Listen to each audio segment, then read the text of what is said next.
Bu umurtqa sohasi bo'yicha doktorimiz. Shu doktor oldiga kirib ketyapmiz hozir bemorlarimizni. Assalomu alaykum. Hurmatli kuzatib borishlarimiz, mana ko'rib turgan holatinglar.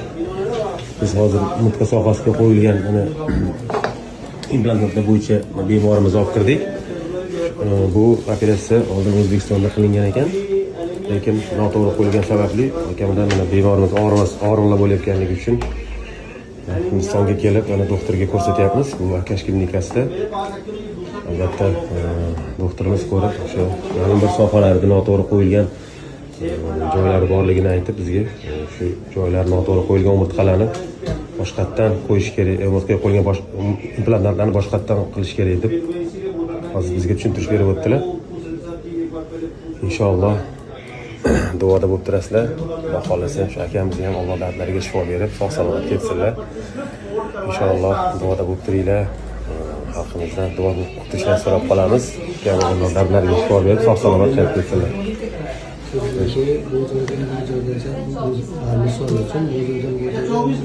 implant qo'ygan. Sizga problema bu joyda tepada bo'lyapti.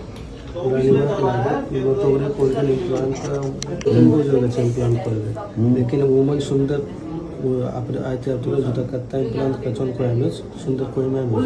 U yaxshi ishlamaydi deyaptilar. Bu avval pasida bitta narsa qo'yish kerak, keyin implant qo'yish kerak. Shunaqa qilmaydi O'zbekistonda. Tushundim, uni bilan ular aytdilar. Lekin u vrachlar tanimayapti-da. Bu urolog hammasi ko'rgan. Urologlarga muammo yo'q vrachlar. U masala lekin bitta narsasi borda, implant qo'ygan bu o'zimizda, bizlar O'zbekistonda. Mana suyaklar masalan shu yerga qotirilgan bo'lsa, bu yerga qirqib tashlaganda bu noma'lum.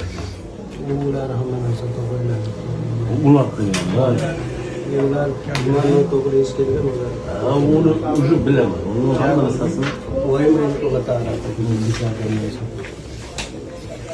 Ko'rib turgan holatinglar, mana o'zlari bemorimiz o'zlariga ham qilingan jarrohlik yo'lini aytib o'tishdi. Hozir bo'layotgan muammolarni ham mana ukamiz o'zi ko'rsatib, shu bo'layotgan og'riq bo'layotgan qismlaridagi xatolarini ham bir qator tushuntirib o'tdilar. Biz bu qismini videoga olishga ulgura olmadik. Albatta tushuntirish berib o'tamiz. Albatta izohlarni qoldiringlar. Tan joylar sog' bo'lsin. Kimga shunaqangi yordamlar kerak bo'ladigan bo'lsa, bemalol yetsanglar bo'ladi. Sog' bo'linglar, izohlarni qoldiringlar. Like bosishni unutmanglar.